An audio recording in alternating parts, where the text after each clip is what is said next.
Good morning and welcome once again to our business community discussions that we do right here on the Main Street Fort Dodge Facebook page and also on the Alpha Media YouTube channel.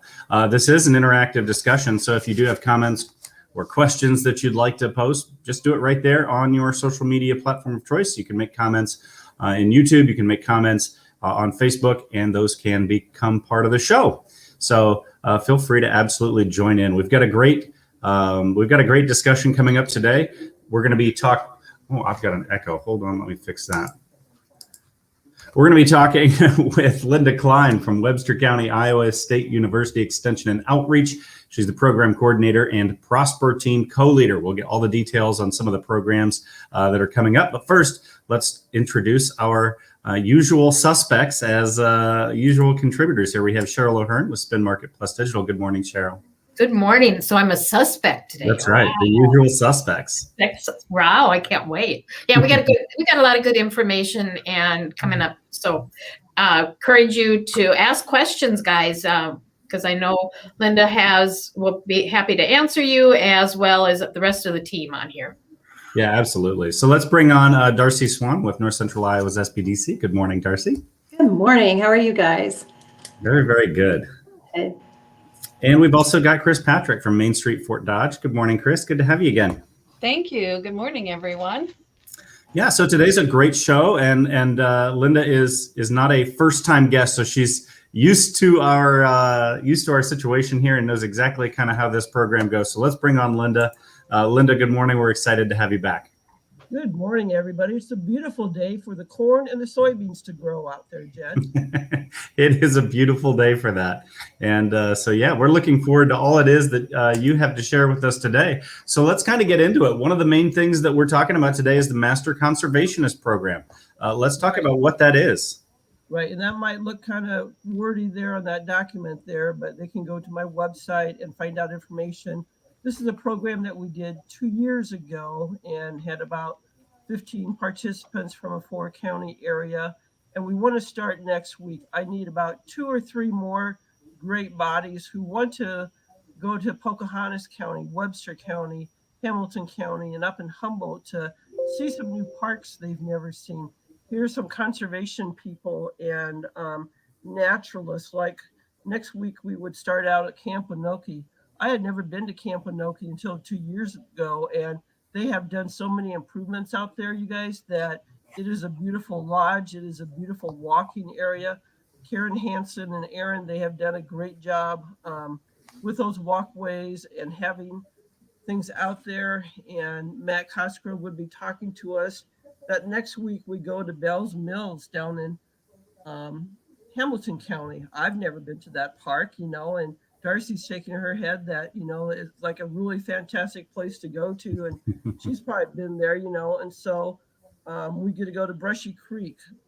Last time we got to see how different plots where they take seeds from and they package seeds. So the naturalist from down there talks to us, or even, it's 7-week time, but those 7 weeks go by really, really fast. So even having Billy Beck, the forester from Iowa State, coming to talk to us about some forestry issues. He's going to Joe Sheldon Park up in Humboldt County, and we get to go Lizard Lake in Gilmore City, and then Smelter Farm. If you've never been to the Smelter Farm, just east here of Fort Dodge, they work really hard. That's a good teaching environment, has a little building on it. You get to learn about some conservation practices that they're doing with the land, the farmers doing. And then we put it all together. How can the public take what they've learned and use it in their daily life? It's kind of like a flipped classroom, Jed, where they're learning from some online resources, and then we do hands-on stuff or go walking around at all these other places. Yeah. So what are some of the concepts that folks might, expect to learn during some of these classes? I mean, I see a lot of them talk about understanding Iowa's ecosystems. But what exactly does that mean? Can you dive into that just a little deeper about some of the things folks might be learning? Well, and, just understanding about conservation or the land, water, just learning about the history about conservation and discussing our land and water. I mean, I think we have so much history that it's just fun to see how it's all evolved and the ecological, what's in those rivers and what's in those creeks, what's it take to be an oxbow. I never knew what an oxbow was till I went to Smeltzer Farm last time, and Karen Hansen showed us what that was, or seeing the prairies down there at Brushy Creek, and the woody and the exotic plants that they get to see, and the plant communities, and that there's, when you're walking around in the forest, there's little baby plants under there that you don't pay attention to, but after you learn about it a little bit, you're paying more attention and you're looking and seeing what's going on. So and even the aquatic environment, they'll show us what's in the creek, or why the lakes are the way they are. So it's just, I learn a lot every time I do something like that, Jed. Yeah, so this is the second time that you've done this. I'm sure that you had a lot of folks who took it the first time around saying what a great experience that they had. Can you share what some of their feedback was on maybe the first time you did it? And, have there been changes since you did it the first time, or is it going so well that you're going to keep it roughly the same? Well, this is kind of like a state program. And so when the new state director, Adam Jake, came on, and with Ag and Natural Resources down there at Iowa State, he came on, he kind of did the flipped classroom. So they all look the same throughout the whole state. And he'll be there the first day sharing about what it is. But the good testament, Jed, is that I have a participant who came 2 years ago. She's going to attend again because she had so much fun, or there was so much knowledge, or we're going to different places. And so, not only, like I said, the guys see the oxbows, or, we had some farm management specialists come, and they got to, help it reinforce what those farmers really are doing to making sure that the land is preserved.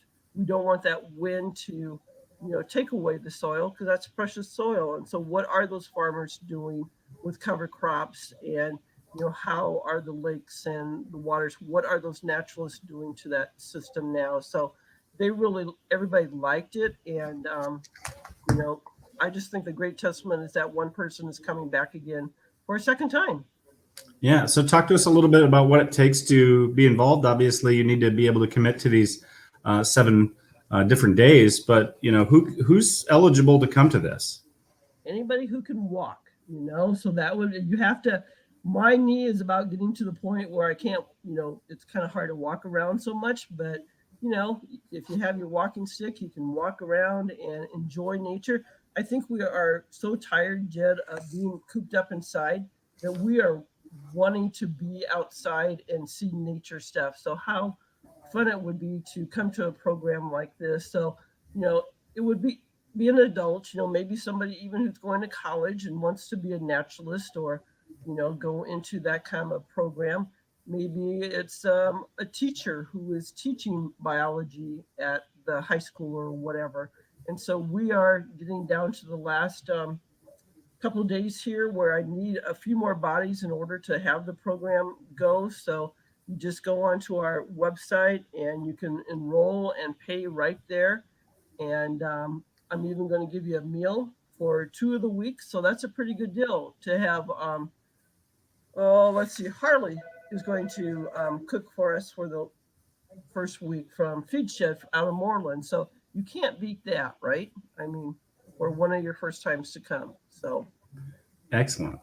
So when people go on, they just go to the website, they can register right there, it sounds like, and pay the fees. What's the cost for the program? So the cost is $125, and we think they are getting lots and lots of resources. They have access to resources and links for a very, very long time. So, and then the hands-on information they're going to get. So we kept that price as it was 2 years ago, and for those 7 weeks, we think you're getting a good deal for that. So very good. I think a very reasonable price for all that somebody's getting out of an entire 7-week program. So very, very nice. Jed, maybe you should come on that, and got to bring your bug spray and your lawn chair. So when you're sitting there and stuff, and sometimes we got rained on 2 years ago, but right now, it's kind of dry out there. So, but maybe that'll make it rain again, right? Yeah, no problem. And I've never melted in the rain. There you go. So that would be good. Well, you've got some other programs that are coming up as well, so let's kind of share some of those as well, because it's not just the one-off Masters conservation program that you guys have going on. You have some other classes coming up as well. Right. So Extension has been busy during these COVID times. We keep on going and offering, maybe the programs are face-to-face or maybe they are virtual. I did a lot of stuff face-to-face this winter. And so Holly Van Hill is doing the Preserve the Taste of Summer. What did everybody do last year, Jed, last spring? We all heard that tomatoes and peppers and all the gardening stuff were flying off the shelves, and you couldn't even buy tomatoes, during the season and whatever. So what do all those new gardeners do with the tomatoes? Well, they have to figure out how to make salsa, or maybe they're going to want to can them, and maybe, well, grandma canned them, so I can figure that out, right? Well, acidity might be a little bit different, and canning is a little bit different. So they continue to do that, Preserve the Taste of Summer all the time with, I think there's another session on May 18th there, and it's just a free 1 hour. You jump on Zoom and Holly Van Hill teaches that, and there might be at 10 a.m. in the morning and one at 6:30, and then sometimes they have some jam making ones and salsa making ones, and they'll have those more dates coming on in the summertime too. And people even have a pressure canner that they might need that lid tested. So we do that service here at our extension office too for $5. So Oh, that's great. So, I mean, I think of a class like this as being just so valuable, because especially for folks who may be new to gardening or new to attempting some of these things, I just know so many people who are afraid to try. And of course, they go to botulism right out of the gate, and they think, I don't want to do it because botulism, right? So having a class like this that teaches you how to do it right and safe, what a great opportunity. And it's free. And if they want to dive deeper into it, some county offices are having like 2 and 3 hour workshops later on with the produce and whatever. They'll schedule those kind of workshops, but just a beginning course, and they'll have them all summer that we'll start advertising. So yeah. So then that question, persuade, and refer, we know, Jed, that our mental health, by being on the Zoom meetings, by being cooped up with COVID, everybody's mental health has been fragile and stuff. And so these are some workshops that have been going on virtually all year long too. And these are kind of for the ministerial type people, but even we've had some for the teachers and youth providers and whatever. And so it's just a quick 1 hour session where they talk about if you're worried about somebody and their mental health, what are the signs and what could you do to offer some help to those people. And it doesn't get in depth, but at least a real quick generality. And if you want to take an 8 hour mental health first aid class, there's a lot of places that teach that. Iowa State does too. CFR does here in town. So, I mean, there's a lot of places, but we're all concerned about our mental health and helping out with that. So, yeah. Yeah. And I think, COVID has certainly been something that has maybe brought some of those problems to the forefront. Folks who, maybe we rely more on seeing each other and just the social connections that we have day to day. It's been really difficult for a lot of people who have found themselves cooped up for, pretty much the entire last year. Right. And so Iowa State has some services to help, or that Iowa Concern hotline number is a fantastic number there, Jed. We've been having that number way since the 1980s, started out as a farm crisis number, but anybody can use that number now. I mean, if you have a stress issue, if you have a problem, financial concern, or legal education, they have lawyers on there you can talk to. It's just a good number to talk to. So free, can't beat that. Yeah, it's great to have those opportunities to, really reach out when people are in need. So let's talk about some of the other things that you guys might have going on at the extension, because I know that there's always so many things. There's always so many classes being offered, and obviously we can't talk about all of them. But if somebody wants more information about some of the things that you guys are doing, how would they get a hold of that? They can call us at the extension office at 576-2119, or go to our website at www.extension.iastate.edu. And there's lots of different, virtual classes they can take and look at, and that anybody can jump on, from our financial information to Holly's preserve information and the 4-H information too. Lindsay Kavanaugh has been doing a great job. She had a book where she collected books for families and whatever. We had over 2,000 books in here, Jed, that had to find homes in afterwards that people had donated during that April event. So that was really, really fun. And there'll be some camps going on, and everybody is looking forward to fair. The fair got canceled last year because of COVID, and so our Webster County Fair will be on July 14th through the 18th, that Wednesday to Sunday. And so the Fair Board is excited about their new additions that they're working on, and the livestock people and the static kids. So, I mean, everybody's just ready to have it happen this year. Yeah, we're definitely ready to get back to having the fair and all the things that are fun and go along with that. So very, very good. Linda, thanks so much for joining us today and sharing the update with University Extension and all the things and programs that you have going on. We thank you so much for joining us. Well, we thank you, sir. Have a good day. Thanks. And feel free to, stay on if you want, but if you have to run and pop off of here, we certainly understand that too. Okay. All right. Well, thank you very much. I'm going to bring Darcy back on. She had to hop off there for just a minute, or maybe technology got her. I don't know. It could be either one. Well, thanks for bringing me back on. Well, let's, Cheryl, if you don't mind, let's talk a little bit about some of the things that you and I have been talking about over the last few days and weeks, because there are some changes coming to some of the things that our folks may be utilizing out there when it comes to the internet, some of the advertising options that people have been using with both Google and Facebook. So let's talk about some of the things that are going to be coming as far as changes when it comes to that.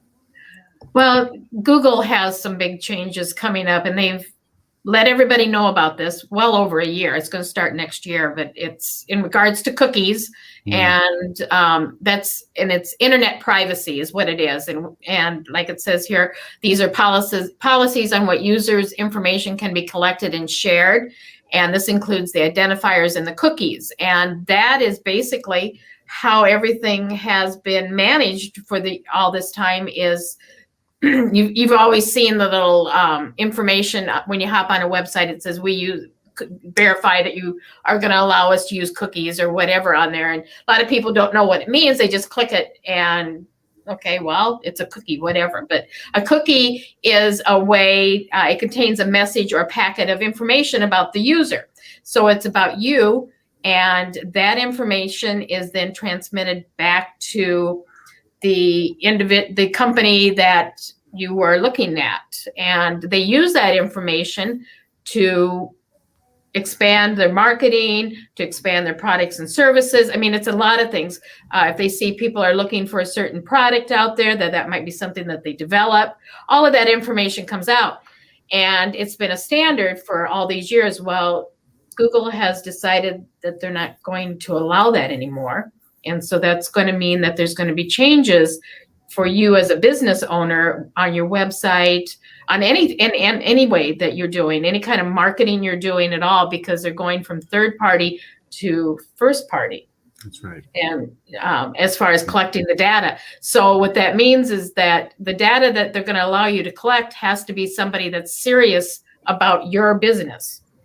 And what is data? This is a perfect example. It's geographic. It's your location. It's demographic. It's, talking about your age, your race, what is your background, things that you do, all of that thing. Yeah, that really shows it much better. And your interests, your lifestyles, your opinions, your behaviors, what do you do? Where do you go? All that information is what has been collected over the years. And as a third party, they were able to take that information and then reach out to new people. Well, as a first party, they're not going to be able to do that anymore. Basically, it's going to be, you're going to have to like that business. You're going to have to like that information in order for you to get it. And it went from, it's down to only 7 days. So if you do not, if they send some information out to you and you do not respond, you drop off their data in 7 days. And that's not very much time. No, it's not very much time. I mean, just to kind of maybe even simplify this, It's a lot of stuff to learn. It really is. I mean, anybody who has been online and purchased anything from Amazon ever in your whole life, you've experienced these cookies, right? So you go online and you maybe buy something from Amazon, or maybe even you don't. Maybe you're just looking at items from Amazon. And then you go around the internet and it seems like everywhere you go, that item or something similar is just following you around on every site you go to. It follows you over to social media. It follows you to ESPN, wherever you happen to go, that is following you. Welcome to the world of cookies, right? That's exactly what we're talking about here, is just the ability for businesses to follow you around. And so we have first-party data, we have third-party data. And first-party data is really something that the business itself has to develop on its own, right? So if it's first-party data, I have to have gathered that information in some way all on my own. Third-party data would be data that maybe comes from another source that I've purchased along the way or gotten access to from other sources. So hopefully that helps just kind of break down some of the details on what that is. So yeah. First party, second party, third party data, where does it come from, right? Yeah, exactly. And so on a first party, some of the ways that you can do that is, of course, by reviews. That's an excellent way of getting reviews, and that would be a first party. If you have email and they go in and subscribe to your stuff, that would be a first party. Those would be a couple examples of how you can gain that. So a lot of businesses haven't used email effectively. They don't have a good CRM program or whatever. That could be an issue. A lot of them don't ask for the reviews. I know that's one of the things I'm always harping on my clients about: reviews out there, because that's another way to do it. Some other suggestions that you would have, if Jed, for them to be a first part to get more first party. Yeah, a newsletter is a great way to get data. If you just simply create a newsletter, ask people to sign up for it, it's a great way to get that email address. Obviously, asking for it is a great way to get that email address. But basically, it's ways that you can interact with your current customer.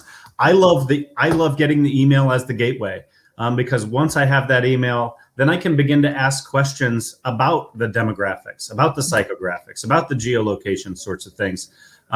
Through surveys, right? Just simple surveys of people who have visited your business. Those are great ways to get some access to some of that data, because building your own database is going to be more important than it's ever been. Right. And I think that you brought up some great points with that. So the businesses are going to have to think about it a little bit different than just going out and posting something and that type of thing. You're going to have to have a plan.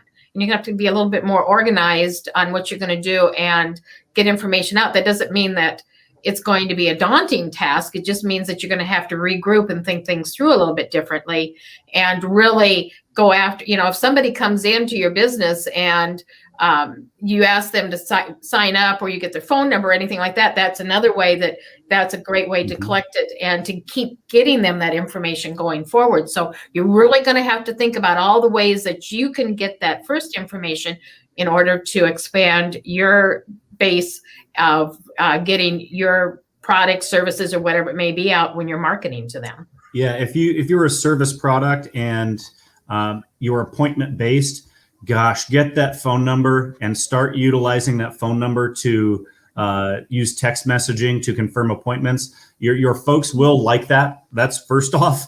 They will like getting that text message of confirmation of a pending appointment. But then secondly, a simple checkbox. Hey, can we contact you for other marketing events? We'll give you access to that phone number. And that is sort of the pinnacle, is the phone number. for access to a lot of different marketing things. So Right. That's it. You really nailed it. Those are the two things that I tell clients, the best things that you can do: get their phone number, their cell phone, and their email, because those are the two things that usually do not change. They'll change their address, they'll change everything else, but they very rarely will change their cell phone number, and they very rarely will change their email. And if you're doing things properly, you'll have an unsubscribe or a delete there. And so if they don't want your information, or if they get tired of it, they can delete it off. But you got to ask for it first and get it. And then it's up to them to decide if they don't want it anymore. yeah, and it is important to have that unsubscribe.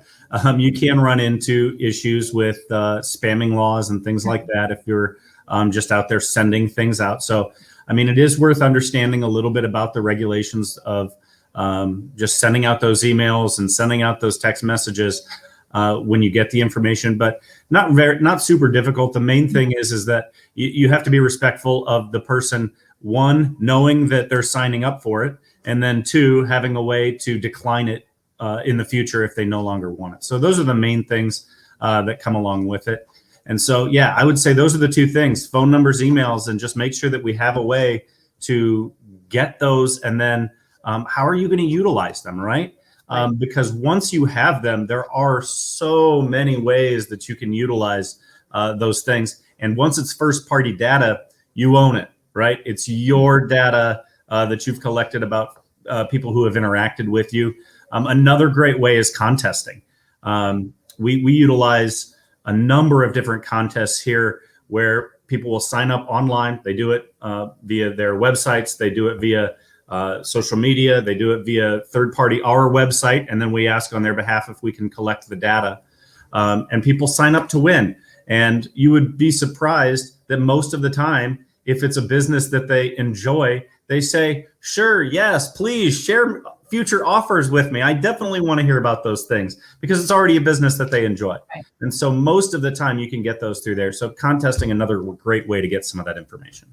Right. And check your data once it comes back in again as well. And so what you're also going to find on the positive side, because it's going to be first party, you're probably going to see an increase in sales and actual communication with that group, because they really are interested in you versus always a third party where you're just out there fishing around. And I shouldn't have said that word, out there looking for some new clients out there. That your percentage of people that are going to be interested is going to drop. But if you're on a first party basis, they've already committed to you in some way and agreed to get your information and agreed to hear about what you've got going on. So you probably will see a higher percentage of closing sales, that type of thing as well. Yeah. So let's talk about some of the action items that you may want to be consider starting now, right? You want to be out in front of this and have your action plan ready to go before all these things take place. So one is what we've been talking about: generate the first party data. But then we also mentioned focusing on users and not platforms. What do you mean by that, Cheryl? Well, the platform would be, if you're using Facebook or something like that, that would be your platform. Okay. So you want to focus on the ones that are using your platform, not going out and getting that third party. So again, if you're using your Facebook and you want to send out a survey, or you have something coming up, that type of thing, you want to go to the users that are actually going to your Facebook page and reach out to them. So everybody's been more platform focused in the past and thinking about, okay, what platform am I going to use to market to and that type of thing. Now you're going to have to think more as to, okay, this is the platform I have. Am I getting enough users off of that platform in order to market to them, basically? Right. And it also, it flows into the next piece, right? So focus on omni-channel. And I think what we mean by that is just that, where in the past, maybe you've said, well, I'm on Facebook, or I'm on TikTok, whatever it happens to be, right? Wherever you're reaching your consumers, that's sort of been your game plan. The idea here is that we switch our focus and we start building an audience, and we say, this is our group of people that we're trying to reach. And we don't care what platform they're using. They might be using, a Google platform. They might be using 2 or 3 forms of social media. Rather than worrying about which social media they're on or which platform we're reaching them on, let's reach them on all of the channels that they happen to use. And so that's the idea of an omni-channel campaign. That has been Alpha Media's focus for the last year, is let's not do one single channel. We want to have as many channels as possible, because we build our audience and then we reach them wherever they happen to be. Really, the old style is we market in platforms, we market on radio, we market on TV, we might be a billboard user, whatever that happens to be. Today, it is an omni-channel approach, and most of your marketers are going to be speaking in these terms of let's build an audience and then reach them wherever they happen to be. Right. And then once you start getting your data, you may change that a little bit. You know, if one of the platforms is totally worthless and not helping you, you may pull back off of that. But again, watching your data, watching your information, and finding out what you're doing and thinking outside of just the normal channels. What are the other options out there? And really looking at that info. You may have to do some research initially on that as well to see if the demographic of your group would be in that area. Yeah. I mean, this goes a little bit into something that I've always sort of preached, and that's what do you want people to do, right? What are you asking them to do? What is your conversion? What is our hope that they do when we reach out to them? And that could be with a survey, that could be with whatever contact we're making. We need the end goal in mind, right? So with this contact, are we hoping that they go to our website? Great. Are we hoping that they go to our website and make a purchase? Are we hoping that they go to our website, make a purchase, and leave a review? These are all trackable items, and we need to know ahead of time what we're hoping that they do as they get there. And that allows us to set these reviewable things in place. Cheryl and I would talk about things like setting up conversions, right? So that we would know what happens when they get there. But we can't set those up if we don't know in advance what we're hoping that they do.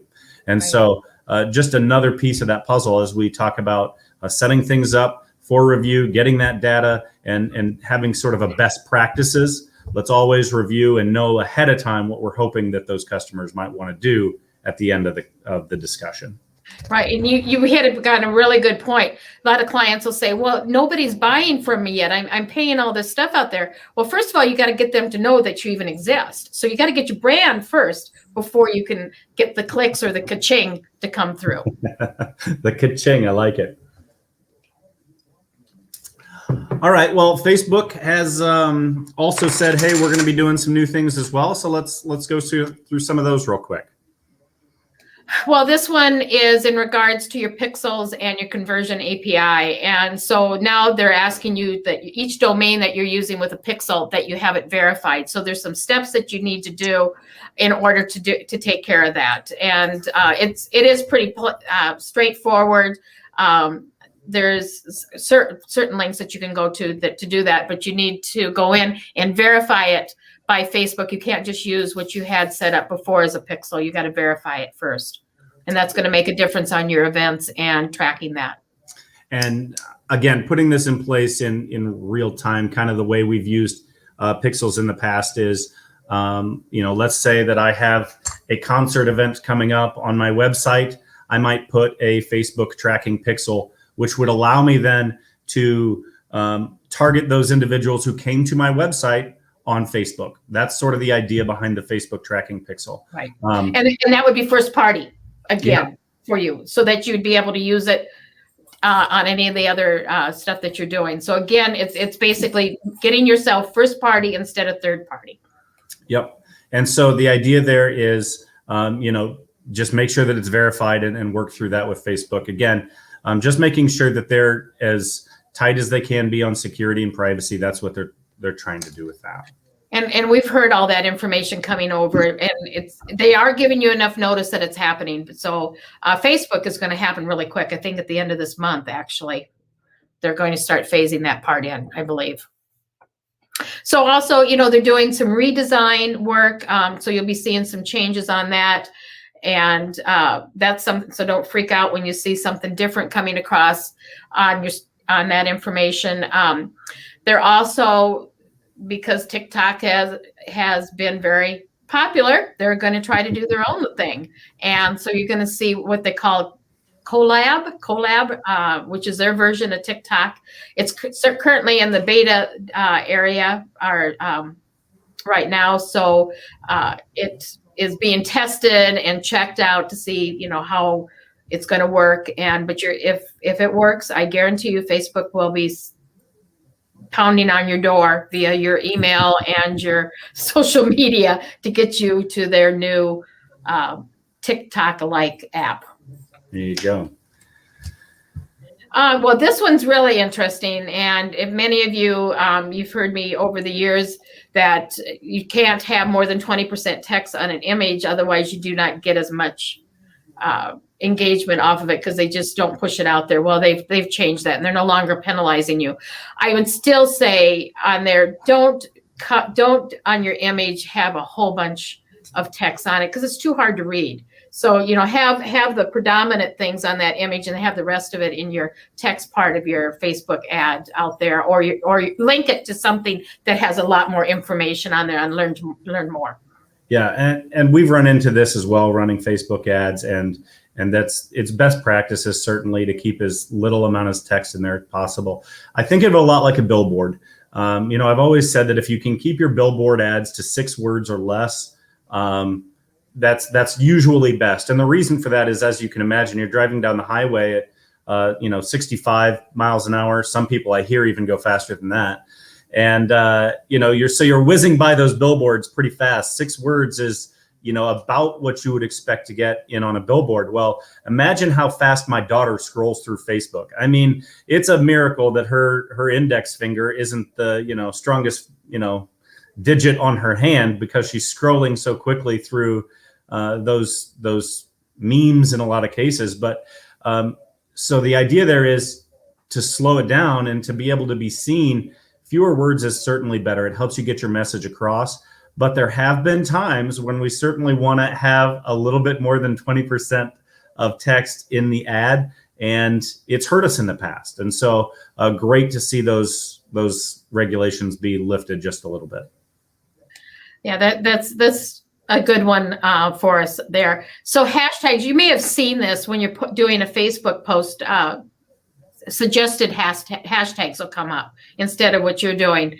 And again, sometimes I see these hashtags and I'm thinking, do you guys really, are you really paying attention to that on it? Because they'll have some really strange hashtag that doesn't even have anybody following it on theirs. But this one on the Facebook will help you to better understand what might be the best use for the listings out there. So it could be a good way to broaden your conversation and get that information out, but don't have a whole lot of hashtags, but have ones that are really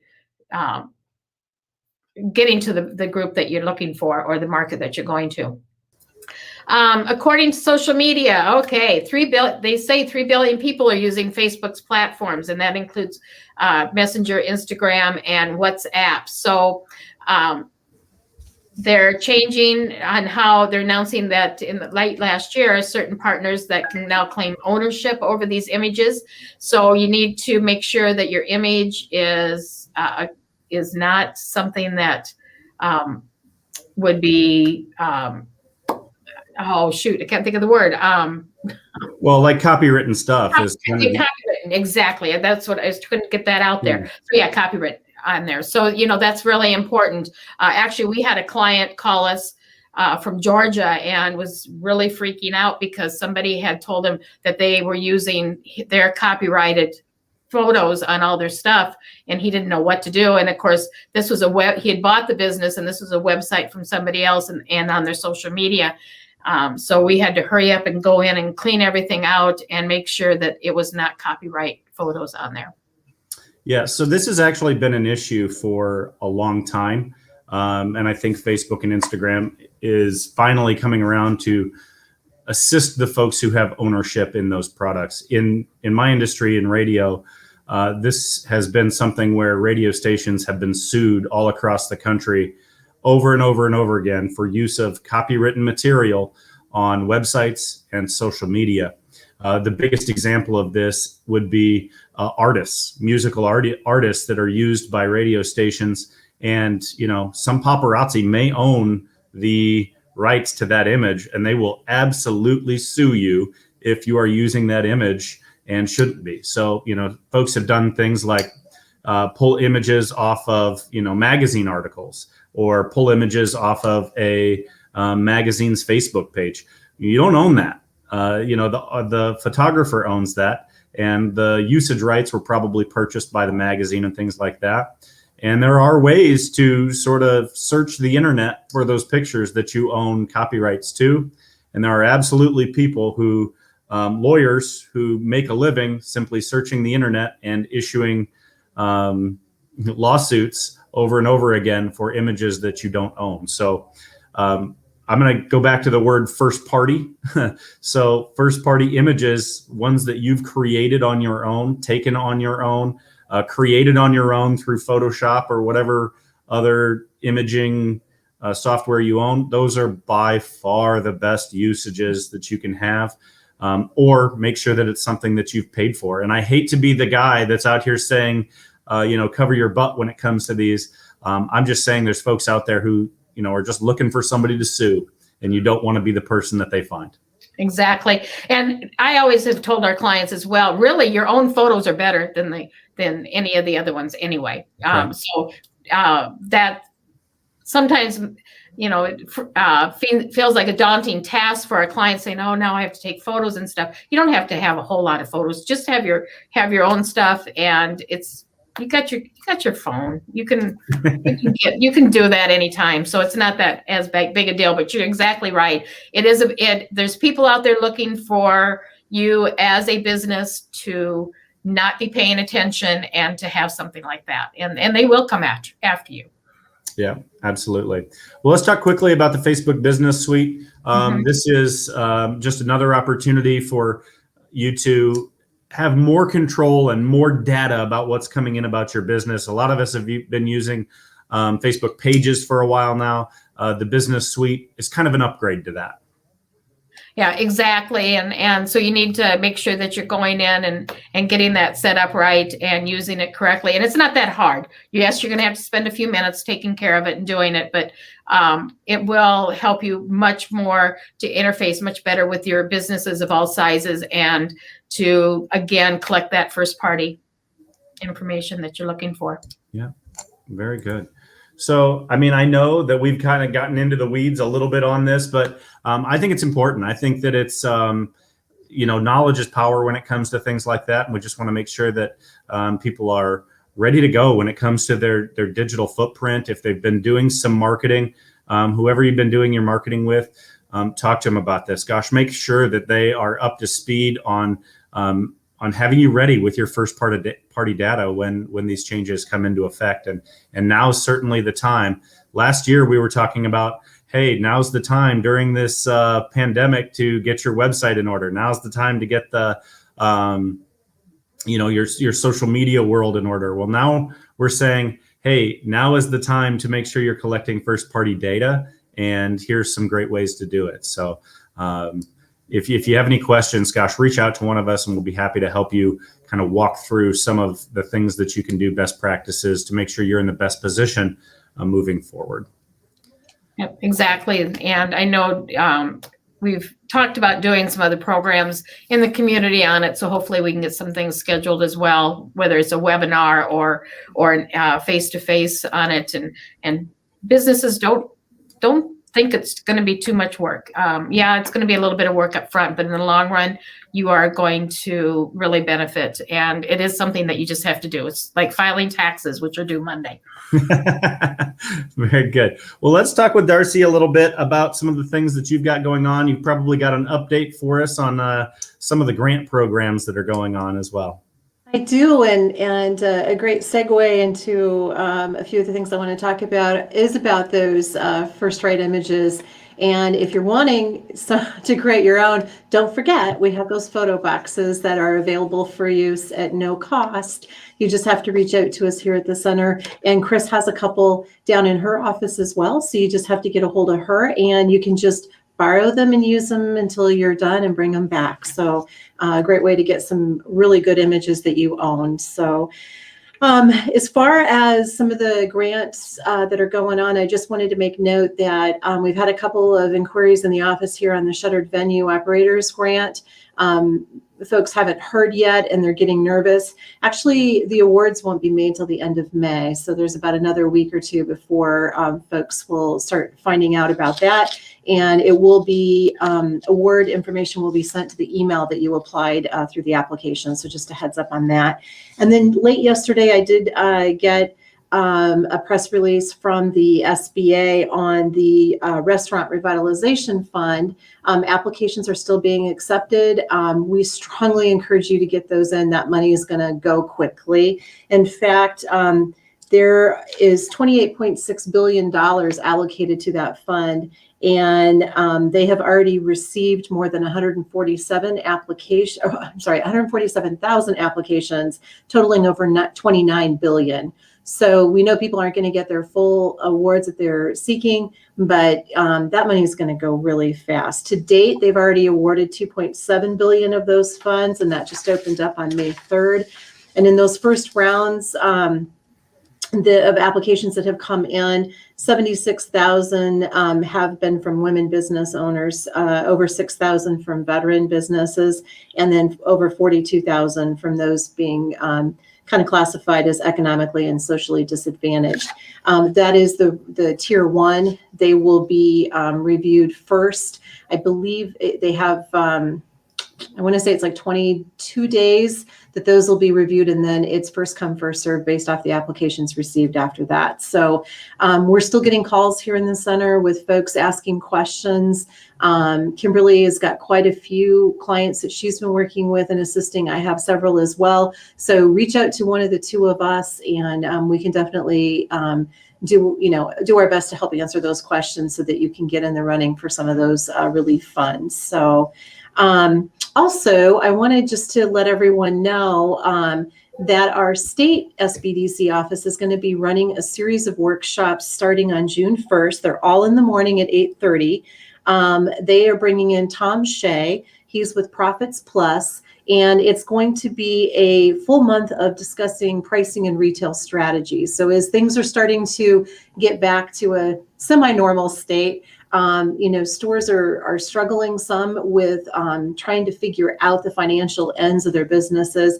And this would be a great time to reevaluate your pricing strategies, making sure that you're not leaving any money on the table when it comes to those kinds of things. So they're going to cover things like June 1st is pricing strategies. Then they're going to start in on stop giving away your profit. Then on June 15, they're going to talk about debt inventory. And then they wrap it up on June 22nd with strategies to increase your sales, turn inventory, and diminish markdowns. If you're interested, it is at no cost.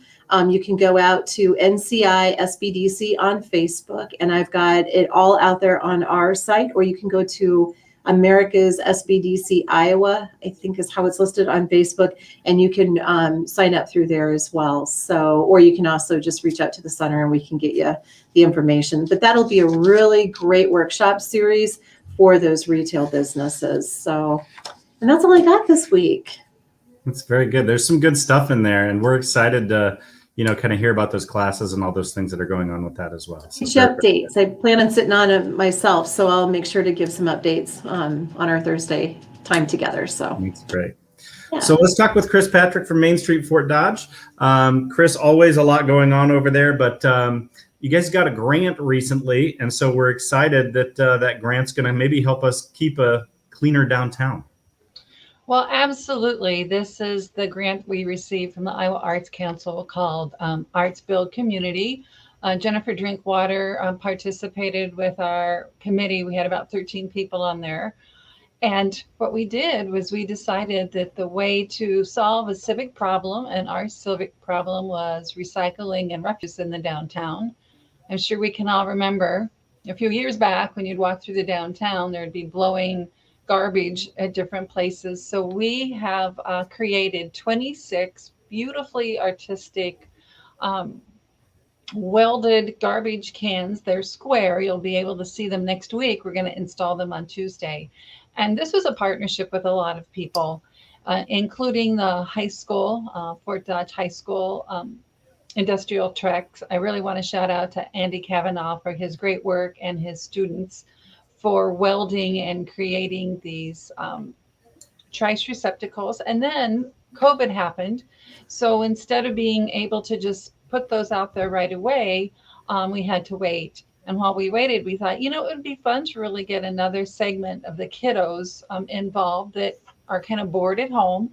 So we ran an art contest for the arrow design that's in there. So we are going to have these beautifully colored arrows done by, like I said, 26 students from K through 12 throughout the community. So you will see those beginning that installation next Tuesday.